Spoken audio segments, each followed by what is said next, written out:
सबसे पहले आप सभी के नमस्कार, अस्सलाम वालेकुम। जैसे कि आप सभी के पता रहा कि हम दुबई से घरे गए रहनी और फिर जो भाई हमारे दुबई आवे करे तो यह एकदम हमार विदाई कुछ इस तरह भइल जो उनकी बता दी कि एकदम हमार पूरा दिल मतलब कि रोवे लागल। जैसे कि मम्मी हमारा के छोड़े चल गई पूरा रीति रिवाज के साथ, जैसे हमने प्रदेश जानी जा यूपी बिहार मतलब गांव देहात में मम्मी मतलब कि हमारा के सिवान पर छोड़े चल गई और ओकरे बाद से मम्मी हमरा के एकदम देख के रोवे लगली। माई के ममता हमसे भी देखल ना गई भाई, हम भी कैमरा बंद कर देनी। ओकरे बाद चल देनी हम महेश फाजीनगर जाके भाई हम बस पकड़नी, बस में बैठ गई। ओकरे बाद भाई हम गोरखपुर एंट्री भइल एयरपोर्ट पर भाई एंट्री भइला के बाद हम बोर्डिंग करवानी। बोर्डिंग करवाला के बाद भाई हम धीरे धीरे चल देनी अपना इंडिगो फ्लाइट के तरफ से। आप देख सकते नहीं गोरखपुर एयरपोर्ट है। एयरपोर्ट के बाद भाई हम जैसे हमनी के एंट्री भइल इंडिगो फ्लाइट, आप देख सकते नहीं इंडिगो फ्लाइट में भाई हमनी के अंदर प्रवेश कर गई। नहीं प्रवेश कैला के बाद भाई लगनी अपन हम सीट जो है हमसे तो सीटिया हमारे मिलत ना रहे, कुछ ऐसा अटपटांग लिखल है। ओकरे बाद से भाई हमारे सीट मिलल। सीट मिलला के बाद भाई बीच वाला हमारे सीट मिले रहे, सीट पर अपना बैठ गई।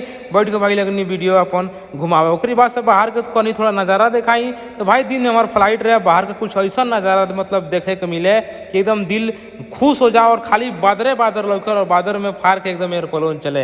ओकरे बाद से भाई हमारे गोरखपुर से बेंगलोर के टिकट रहे। ओकरे बाद से हम बेंगलोर एकदम एंट्री मार देनी और ओकरे बाद से लगनी भाई उतर के कैमरा अपन घुमावे। ओकरे बाद भाई बेंगलोर एयरपोर्ट में हमारे एंट्री भइल। ई है बेंगलोर एयरपोर्ट। ओकरे बाद से भाई लगनी हम पोज मार के वीडियो बनावे। ओकरे बाद से भाई चल देनी हमारे टाइम हो गई अबू धाबी के फ्लाइट से बेंगलोर के फ्लाइट के टाइम हो गए रहे तो चल देनी भाई हम बोर्डिंग करावे। बोर्डिंग करवाला के बाद भाई एक दिन हमारे भेटा गए जबकि हमरा के पूरा बढ़िया से देखत रहे भाई सरजा में रहे। ओकरे बाद से लगनी हम भाई वहाँ शेर मारे एकदम लगनी परदेसी के वीडियो बना। ओकरे बाद से भाई यहाँ तो एकदम लगा रहे झरना। बेंगलोर को भाई एयरपोर्ट तो एकदम लाजवाब रहे। ओकरे बाद से चल देनी भाई हमनी के बोर्डिंग करा के प्लेन में बैठे खातिर भाई इंडिगो का हमनी के फ्लाइट रहे बेंगलोर से। ओकरे बाद से फ्लाइट में भाई बैठ गई अबू धाबी आवे के। ओकरे बाद से लगनी पोज मारते मारते हमनी जब फ्लाइट अब उड़े लागल भाई तो ई रहे अबू धाबी के नज़ारा। आप सब देख सकता नहीं राती के नज़ारा अबू धाबी के एकदम खूबसूरत लागे। चारों तरफ एकदम तारा ही तारा।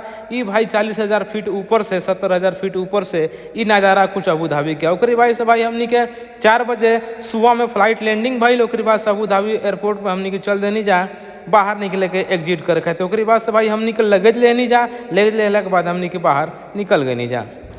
तो बाकी आप सबके ई ब्लॉग हमारा अच्छा लागल हुई तो ब्लॉग के लाइक करम जा, वीडियो को लाइक करम जा, शेयर करम जा और ऐसा ही वीडियो भाई दुबई से लाइफ स्टाइल देखे खातिर हमारा चैनल के सब्सक्राइब जरूर कर लेम जा, ताकि आप सबके बता दी हम दुबई से जुड़े हुई लाइफ स्टाइल वीडियो और ब्लॉग ऐसे ही लेके आते रहनी। बाकी मिलते हैं नेक्स्ट ब्लॉग में। Bye by.